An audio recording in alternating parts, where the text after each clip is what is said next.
This summer, we're traveling through a worship series that has us exploring a different national park or monument each week. We're looking at what makes each holy space unique, as well as what we might learn from it to inform and enrich our lives.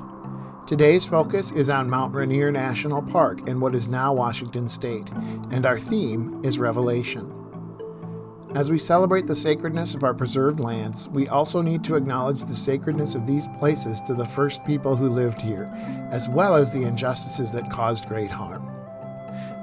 The National Park website for Mount Rainier tells us, quote, "The land administered as Mount Rainier National Park has been since time immemorial the ancestral homeland of the Cowlitz, Muckleshoot, Nisqually, Puyallup, Squaxin Island, Yakima, and Coast Salish people. By following elders' instructions passed through generations to respect the land, treat all things as relatives, and preserve the beauty of creation, these Indigenous peoples remain dedicated caretakers of this landscape. Their traditional knowledge and management of this sacred land continues to guide the Park Service's stewardship of the mountain and the land.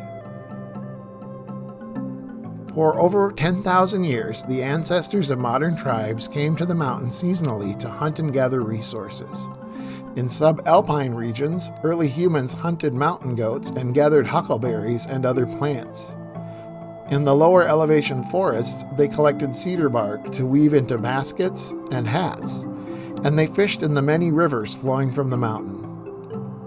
Each of the tribes associated with the mountain have their own names for this iconic peak. Tahoma, Tuckhoma, Tacoma, Tacobet, Tacoma, Teobed, Tacobid, Tacoman, Nutsalip, and Peshwawa Noapami Tahoma, as well as other names. The park has spiritual significance to all the tribal nations associated with it in diverse ways. Over the millennia, people living there witnessed powerful volcanic eruptions, tremors, and avalanches, as well as flooding. These powerful events led to many stories and beliefs about the mountain. Some believed Mount Rainier and the other mountains were great beings, often characterized as a family, who would sometimes feud by hurling rocks and lava at each other. Other groups saw the mountain as a spirit who became angered when people disrespected the land. The Yakima and other groups tell a story of a great flood that inundated the lowlands. All but a few creatures died. The remaining creatures climbed the mountain and ascended into the sky. In another variation on the story, which may have been influenced by the story of Noah, a man shot many arrows into a cloud on the cap of the mountain. The arrows were connected all the way up from the ground to the mountain and allowed people and some animals to climb up. In the narrative, the creator cut the connection when poisonous snakes and other dangerous animals attempted to climb up. Those that made it up were sent down after the flood to repopulate the area. For generations, the Salish people took pilgrimages up the mountain as far as they could climb to hold the spirit quest, where they would stay fasting for days in search of a vision from the Creator. Burlingame, a member of the Cowlitz tribe, says that the spiritual aspect of the mountain is important to Indigenous people. "We did lots of spiritual work for ourselves and our families up there," he says. "You'd go as far up as you could and use that to search for your answers on a personal level." While Indigenous stories of the area were diverse, they all held the mountain as sacred. Some used the mountain as a warning to live in balance with nature or suffer the consequences. Others saw it as a place of ascension to the spirit world or happy hunting grounds. Still others saw it as a way to teach families how not to live with each other.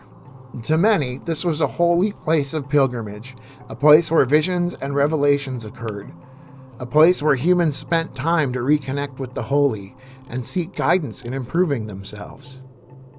Many well-intentioned white people who sought to preserve this land often used and sometimes misused Native American narratives for that purpose, which, when used out of context, perpetuated some harmful stereotypes. Early promotions of the area used images of Native peoples in ways that over-romanticized and over-stylized them. Often Native American reverence for the mountain was mischaracterized as superstition. As Good Samaritans, we recognize there were periods of displacement and deep harm for all of the nations who lived around the mountain, as there have been throughout North American history. We recognize the harms caused by cultural stereotyping and using the stories of others in disrespectful ways. We look forward with hope and resolve to create a more just world for all people and all creation.